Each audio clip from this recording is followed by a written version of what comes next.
Hi friends, welcome back to Snehitha kitchen. ఈరోజు recipe వచ్చి కరకరలాడుతూ ఎంతో టేస్టీగా ఉండే డైమండ్ చిప్స్ అండి. ఈ డైమండ్ చిప్స్ని ఈవినింగ్ స్నాక్స్గా పిల్లలకి పెడితే ఎంతో ఇష్టంగా తింటారండి.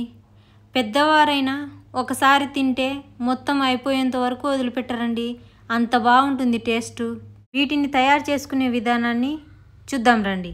ముందుగా ఒక గిన్నెను తీసుకొని 1 గ్లాస్ మైదా పిండిని వేసుకోండి. మనం మైదా పిండిని ఎంతైతే తీసుకున్నామో అదే గ్లాస్తో గోధుమ పిండిని తీసుకోండి. ఇందులో 1/2 teaspoon salt, 1/2 teaspoon వాము, 1/2 టీ స్పూన్ కారం పొడిని వేసుకోండి. అలాగే కట్ చేసుకున్న కరివేపాకు కొంచెం, 2 టేబుల్ స్పూన్ ఆయిల్ వేసి పిండిని బాగా కలుపుకోండి. పిండిలో మనం వేసుకున్నవన్నీ మొత్తం కలిసేలా బాగా కలుపుకున్న తర్వాత కొంచెం వాటర్ యాడ్ చేస్తూ కలుపుకోండి. ఒకేసారి ఎక్కువ వాటర్ యాడ్ చేయకూడదండి, కొన్ని యాడ్ చేస్తూ పిండిని బాగా సాఫ్ట్గా కలుపుకోండి.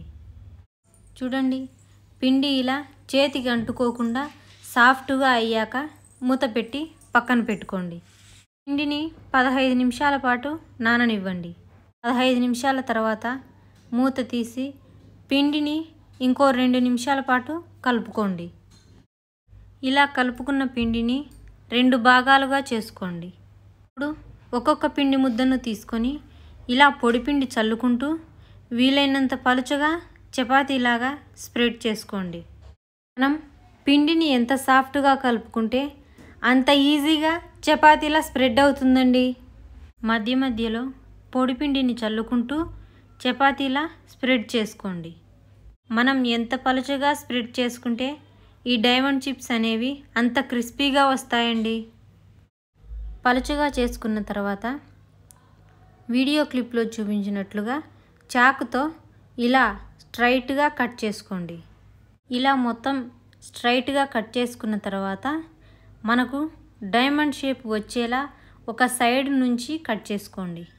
మీరు ఫస్ట్ టైం కనుక చేసేవారైతే వీడియో క్లిప్లో చూపించాను చూడండి, అలా ఒక సైడ్ నుంచి కట్ చేసుకోండి.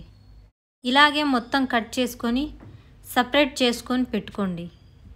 ఇలాగే ఇంకో పిండి ముద్దను కూడా పొడిపిండి చల్లుకుంటూ వీలైనంత పలుచగా స్ప్రెడ్ చేసుకొని కట్ చేసుకొని పక్కన పెట్టుకోండి. ఇప్పుడు స్టవ్ పైన ప్యాన్లో ఆయిల్ వేసి ఆయిల్ వేడయ్యాక మనం కట్ చేసి పెట్టుకున్న ఈ డైమండ్ చిప్స్ని వేసి ఫ్రై చేసుకోండి. వీటిని గరిటెతో 2 వైపులా తిప్పుకుంటూ గోల్డ్ కలర్ వచ్చేంత వరకు ఫ్రై చేసుకోండి.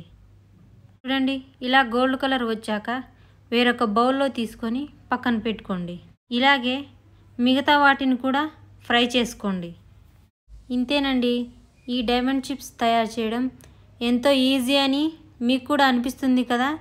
అయితే వెంటనే మీరు కూడా ట్రై చేసి టేస్ట్ ఎలా వచ్చిందో కామెంట్ చేయండి. వీడియో మీకు నచ్చినట్లయితే మీ ఫ్రెండ్స్కి, ఫ్యామిలీ మెంబర్స్కి షేర్ చేయండి. ఇలాంటి మరిన్ని వీడియోల కోసం స్నేహిత కిచెన్ ఛానల్ని సబ్స్క్రైబ్ చేయండి. Thanks for watching.